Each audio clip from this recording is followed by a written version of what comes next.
Hi, welcome to the channel. So today I'm reacting to the U.S. military parade raises eyebrows among drill aficionados.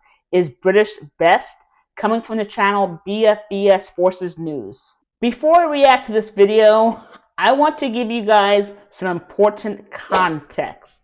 This past June 14th, the U.S. Army celebrated its 250th birthday in Washington, D.C., coinciding with President Trump's birthday. While the Army had long planned a festival featuring ceremonies, equipment displays, and performances, Trump insisted just 5 weeks prior on adding a full-scale military parade. This decision led to a rushed and expensive effort costing an estimated $25 to $45 million and involving over 6,600 soldiers, weapons, aircraft, tanks, and historical military vehicles. For those who watched the parade, I'm sure you noticed the lackluster performance of many of the marching soldiers. At times, the 1st Cavalry Division horses seemed to be more in step than many of the soldiers.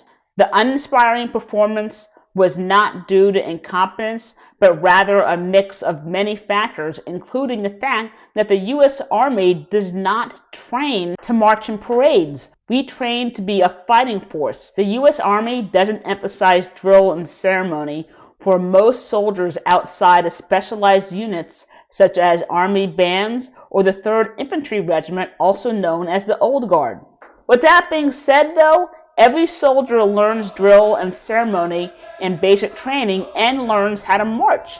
Drill sergeants instill drill in our head from day one. If a unit was suddenly slotted to march in a parade, it would not take more than a few days or so of rehearsal to be looking sharp. Many of the units that performed in this parade only had one quick rehearsal the day before the parade.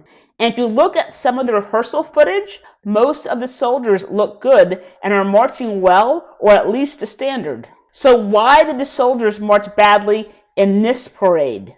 And part of the problem was that as the NCOs were calling out cadence to keep the soldiers in step, they were blasting rock music and not marching music. So I think some of the units did just go to route step, which is a relaxed march and it does not require anyone to be in step.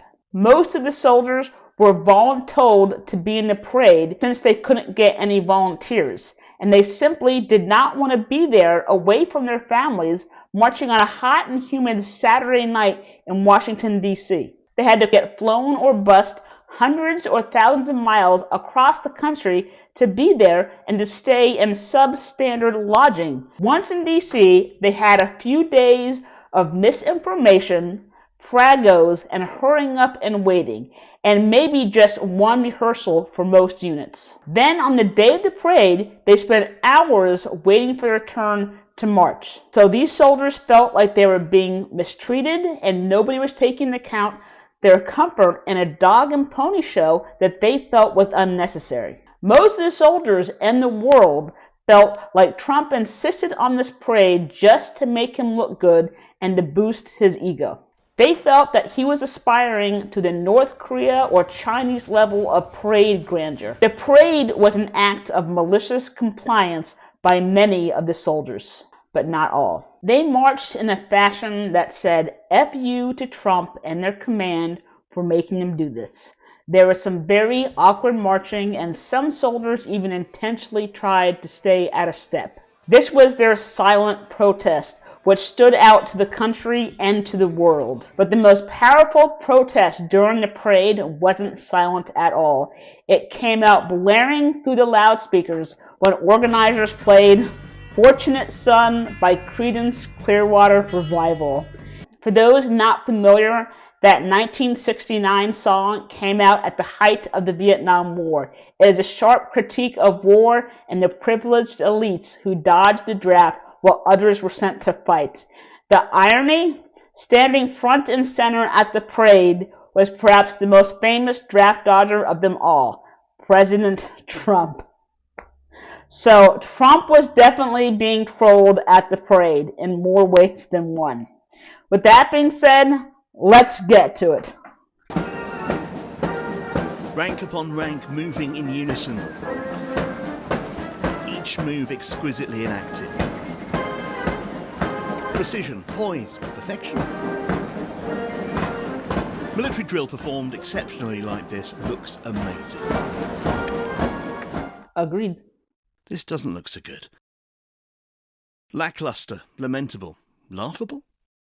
Military drill is a high-stakes business, so the question is, to drill or not to drill?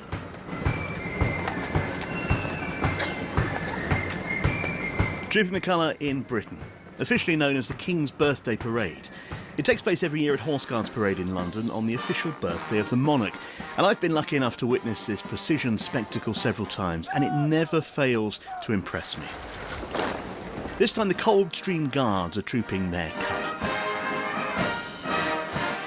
So, just a note that this ceremony has been going on since the 1600s. So the Coldstream Guard is a part of the Household Guard, which is the British Army's official ceremonial unit. You will see them at certain regimental and official ceremonies, as well as everyday ceremonies, such as the changing of the guard at Windsor Castle, as well as the changing of the guard at Buckingham Palace. About 6 to 8 weeks before the trooping of the colour, they actually start rehearsing, and they have at least 3 major dress rehearsals before the actual ceremony, unlike the US soldiers in the birthday parade. Contrast this scene with another parade happening thousands of miles away.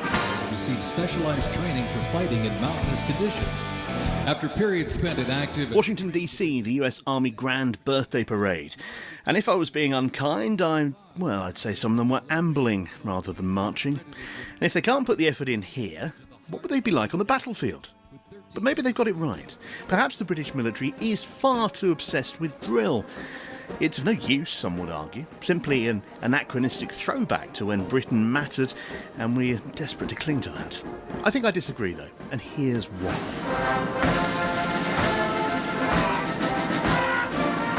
Foot drill, or just drill, goes back thousands of years. Soldiers would march into battle, be expected to gather in a formation, and react to words of command from their commanders once the battle got underway. The colours being trooped, or shown here, would also be used on that battlefield. Troops would rally around the colours. It was their focal point. It was their honour. Although this sort of battlefield is consigned to history, modern commanders say learning it fosters military discipline, as it requires instant obedience to commands and synchronised completion of those commands with the others in the unit. A skill set much needed in the modern battle space. Marching and drill and ceremony also fosters esprit de corps, and it makes your unit and your army look good, especially when you do it well, such as these guys. These guys look smart and coordinated. And I just want to add, the Household Guard is actually equivalent to the U.S. Army's 3rd Infantry Regiment, also called the Old Guard. They are the U.S. Army's official ceremonial unit and presidential escort, and it is made up of units such as the Commander-in-Chief's Guard, the Drum and Fife Corps, the Continental Color Guard, as well as the Tomb of the Unknown Soldier Guard. These soldiers are some of the most professional and sharp-looking soldiers in the entire U.S. Army. Drill also forges a bond within regiments. The Coldstream's colours carry their battle honours, keeping that knowledge alive and relevant to the current crop of guards. Symbolic meanings everywhere. See these axe-wielding mounted troops? They're farriers. After a battle, they would use the point on the axe to dispatch fatally wounded horses, and the axe itself to cut off a hoof, which had the horse's army number inscribed on it, to be given to the quartermaster to prove the horse had died. How long did that tradition last for? Why did they even have to prove that their horse died? So was that for all military animals or just horses? And drill isn't just for guards regiments. The senior services drill ability was tested in front of the world as they pulled the gun carriage carrying the late Queen at her funeral, here rehearsing before the solemn occasion. Those soldiers felt honored to be a part of that procession so they could show respect for Queen Elizabeth, just like these American soldiers. Then there's field gun, dismantling, carrying and reassembling an ancient gun, absolutely of no use practically, except how it develops teamwork and fosters camaraderie. The 7th Infantry Division stationed at Joint Base Lewis McChord has been seeing continuous combat action ever since activation. Which brings us back to the US Army Birthday Parade. And the simple question I've got, if you're going to go to the bother of marching, why not try and do it well? I agree. They were on the world stage, and I think that many of those soldiers should have made more of an effort. But considering just what they were going through and how they were feeling, I can understand some of their malicious compliance. All that money they spent in the parade could have been spent on more appropriate things that would have actually helped a lot of those soldiers, especially those living in substandard housing, or maybe some of that money could have gone toward homeless veterans, for example. Because let's face it, the image it's projecting here isn't exactly awe-inspiring. Have been awarded A world away from Moscow or Pyongyang. The thing about these soldiers that are marching in regimes such as North Korea is that they're not trained to be an elite force. Instead, they're training to be an elite marching unit and a propaganda piece. The question I asked at the start of this was to drill or not to drill. Well, that's up to each government or each regime. But if you do it well. Tim Cooper, BFBS Forces News. And I agree. If you're going to do it, then do it well. So when you think of pomp and ceremony and precision military drill and marching, what country do you think of? Almost everyone thinks of Great Britain, and with good reason. We just saw how amazing the household guard is at marching. If the video wanted to be less biased, what they could have done was to compare the Coldstream Guard with the United States Army's Old Guard. That would have been a better comparison since they are their country's respective ceremonial units. That would have been more fair. However, I still see the point that they were making by doing that comparison. And part of the video's bias is also what they chose not to show. While some soldiers were having a hard time marching or doing the FU shuffle, other units were actually marching really well, such as the Old Guard and all the bands. And I also saw that the recruits from basic training, as well as the drill sergeants, marched well, and I think West Point did a decent job, and even some of the soldiers wearing the historic uniforms, such as the Colonials and World War II. It seemed that almost every unit that was wearing their dress uniforms performed to standard, or close to standard, whereas the ones wearing the OCPs seemed to be more lackluster.